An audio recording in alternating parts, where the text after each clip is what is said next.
बाळू मामा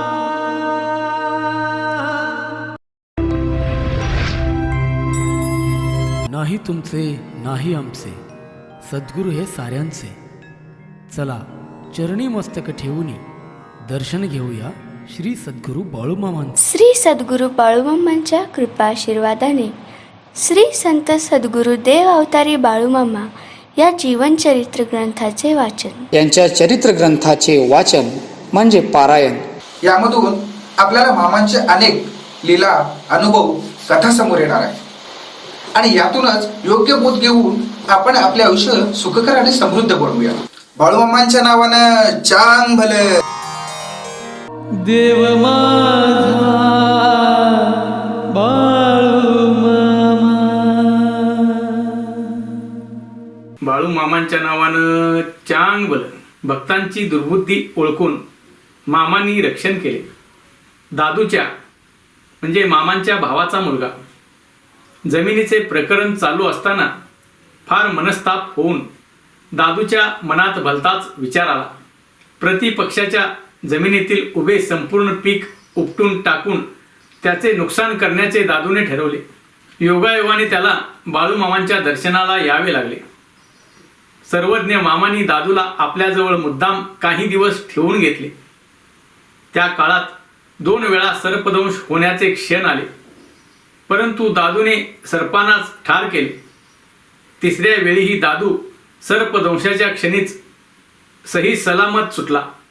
पुढे दादूच्या मनातील पीक उपटण्याचा कुविचार विरून गेला. त्यानंतर मामाने त्याला चिपरीला परतण्यास परवानगी दिली. खाल्ल्या कन्या भंडारा झाला क्षयरोग बरा. बळीराम गोपाळ लडगावकर मुक्काम पोस्ट अर्जुनवाडा तालुका कागल हे विठू पाटलांचे जावाई. त्यांची पत्नी जनाबाई. माहेर घरापासूनच हिला मामांची भक्ती होती. दुर्दैवाने बळीराम क्षय रोगाने आजारी झाले. अनेक डॉक्टरांची औषधे घेतली, बरेच उपचार झाले, तथापि आजार बळावत चालला. सर्वांनी बळीराम जगण्याची आशाच सोडली होती. परदेशात जाऊन शिकून आलेल्या मिरज वगैरे ठिकाणच्या खास तज्ज्ञांचे सुद्धा रिपोर्ट म्हणजे अहवाल पेशंट जगणार नाही असे आल्याने मोठा गंभीर प्रसंग आला. अखेर आपल्या पतीला घेऊन जनाबाई बाळूमामांच्याकडे आल्या. सगळी परिस्थिती सांगताना रडू आवरेना. मामा सुद्धा म्हणाले, याला आता माझ्याकडे आणून तरी काय होणार. एवढे शहाणे जाणते डॉक्टर काय उगीच सांगतात. मी एक धनगर, मी काय डॉक्टरापेक्षा रोग जाणणारा आहे. त्यावेळी जनाबाई मामांना म्हणाली, तुम्ही कोण आहात आम्हाला ठाऊक आहे. आम्हाला दूर करू नका. तुम्ही सांगाल ते आम्ही करू. अखेर मामा उद्गारले, बरं हा भंडारा खावा आणि कण्या खावा, काय काय घडतंय ते बघूया. काही दिवस नियमाने भंडारा व कण्या खात राहिल्यावर बळीराम बरे झाले. 1994 मध्ये आज त्यांचे वय सुमारे 60 असेल. भंडारा व कन्या ही कृपेची प्रतीके होत. वास्तविक मामांच्या मनाचा संकल्प म्हणजे इच्छा हाच सत्य स्वरूप होता. म्हणून बळीराम बरे होऊ शकले.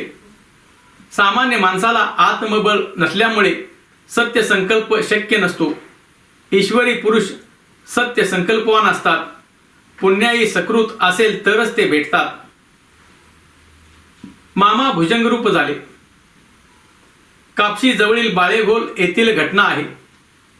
सत्याप्पा शिंगाडी, विठू पाटील, सौंदती सावकार अशी अनेक मंडळी आंब्याच्या झाडाखाली बसली होती.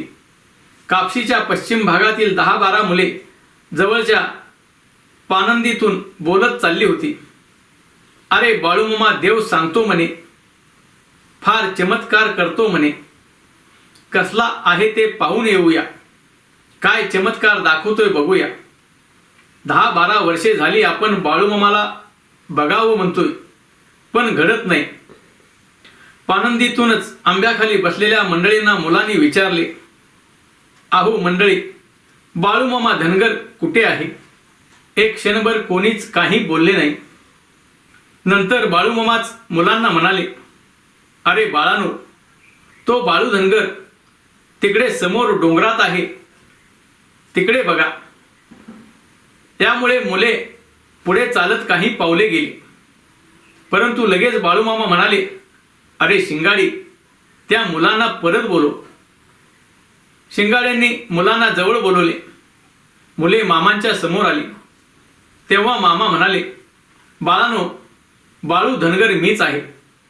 चमत्कार दाखवतो, पण तुम्ही एकमेकांच्या कमरा घट्ट पकडा. मी डोळे झाका म्हटले म्हणजे झाका आणि उघडा म्हटले म्हणजे उघडा. मुलांनी मान्य केले. मामांनी आज्ञा केली. मुलांनी डोळे मिटले. मामा स्वतः 7 फळीचे भुजंग बनले व फुसफुस फुतकारा सोडीत डोलू लागले. नंतर शिंगाड्याने डोळे उघडण्याची मुलांना आज्ञा केली. भयानक सर्प पाहून मुले भयभीत झाली. घामाने भिजली, थरथर कापू लागली. एवढ्यात शिंगाडीने डोळे झाकण्याची आज्ञा केली. मुलांनी डोळे झाकले. बाळूमामाने नेहमीचे रूप धरले. मुलांनी त्यांना वंदन केले. तेव्हा मामा म्हणाले, बाळानो, पाहिलात ना चमत्कार? कसेही असो, गेली 12 वर्षे तुम्ही माझी आठवण करत आहात, म्हणजे माझी भक्तीच करणारे भक्त आहात. त्यावेळी आमटीची घागर, शिवाय पोळ्या, भात, भाजी, सांडगे वगैरे अन्न भरलेली टोपली घेऊन काही भक्त मंडळी मामांच्या दर्शनाला आली. मामांनी त्या मुलांना पोटभर जेवू घातले. प्रत्येकाला भंडाऱ्याची पुडी दिली. सुखी व्हा बाळानो, हा आशीर्वाद दिला. ती मुले परत गेली. बाळूमामांच्या नावानं चांग भलं.